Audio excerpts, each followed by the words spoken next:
Checking in from Battle Houston 7-on-7. We are a couple of 24/7 Sports national analysts. I'm Tom Loy alongside Hudson Standish.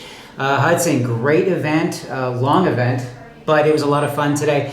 Let's look at a couple. I'm going to look at 3 recruiting intel scoop notes. You're going to have 3, I wouldn't necessarily call them top performers, but 3 standouts for the day. Give me maybe your most impressive standout from today.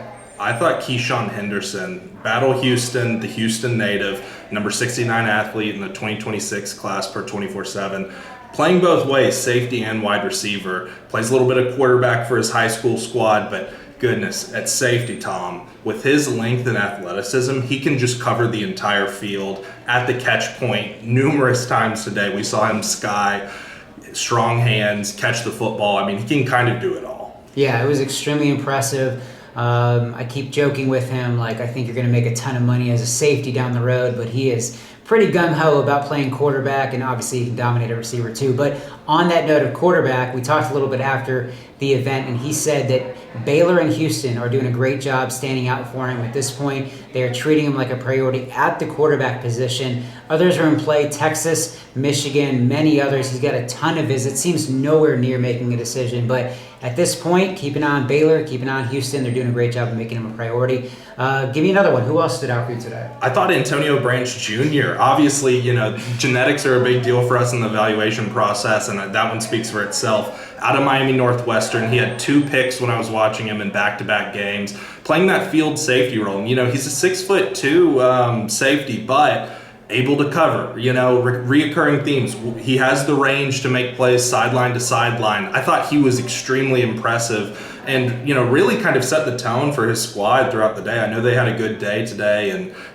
heading into, bracket play tomorrow, Antonio Branch Jr. is going to be a name that I'm definitely keeping an eye on. That's pretty awesome. High 3-star right now in 2025. It was funny that I'm on one field, he's on another, and as soon as I'm coming back over and we link back up, he's the guy that to watch. So it was nice to see Branch being a guy to watch. I want to introduce you to something, especially the casual fans.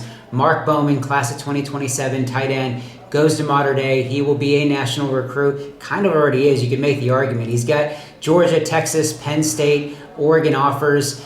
He is going to blow up. Getting a chance to see him for the first time today, extremely impressive. So much to like there. Texas is actually the school to watch, even though he's right in USC and UCLA's backyard. Keep an eye on Texas. He actually kind of grew up a Longhorn fan. He has photos of him as a kid in Longhorn gear. So honestly, I could throw in an early crystal ball pick for Texas and I wouldn't bat an eye. Keep an eye on the Longhorns. Give me one more, man. One more standout from today. Well, keeping it in the state of Texas, I thought Adrian Wilson, the Oregon commit, Mark Bowman from California, early Texas intel maybe, Adrian Wilson from the state of Texas, committed to the Ducks. I mean, Dan Lanning has a freaky athlete on the way. Multiple one-handed catches. I mean, Adrian Wilson in these events always seems to create some magic, and today was no different.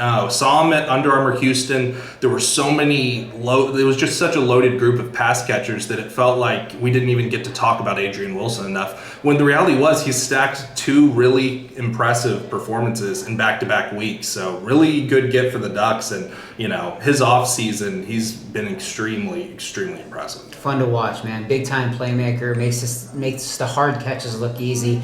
Let me give you one more nugget today. It spoke to Travis Smith Jr., the number 144 overall player in the 2025 class. He actually locked in 4 official visits. He's going to be at Georgia, Auburn, Alabama, and Tennessee in back-to-back weeks starting May 31st all the way running till June 21st.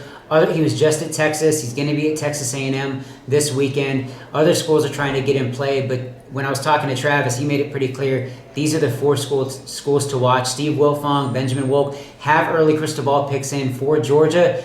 I would kind of lean Georgia at this point, but when you talk to him, he kind of lights up when he's talking about all 4 of those programs. He wants to take the official visits. Georgia's been there forever. They're doing a great job. Tennessee's kind of a sneaky dark horse in this one, and obviously Alabama, the new staff there. Auburn's doing a lot of good things. So 4 schools to watch. And I guess one more I'll talk about quickly. I might actually join Anna Adams on the 24/7 Sports Crystal Ball for one of the best safeties in the entire country, Jordan Young. We might even have him at number 1, maybe 2. but phenomenal talent. Really, really excited about the guy. I might join Anna on the crystal ball for Clemson, but he did say Florida State, Tennessee. He wants to take official visits to all three. And when we spoke in Vegas, Clemson was the clear front runner. They were the team to beat. That was the one to watch. But Florida State, Tennessee had been charging. They were making this a lot more of a tight race. But at this point, I still think Clemson's the team to beat. But that wraps it up for day one at Battle Houston. Stay locked to 24/7 Sports. All weekend long, we're going to have a ton of coverage for you.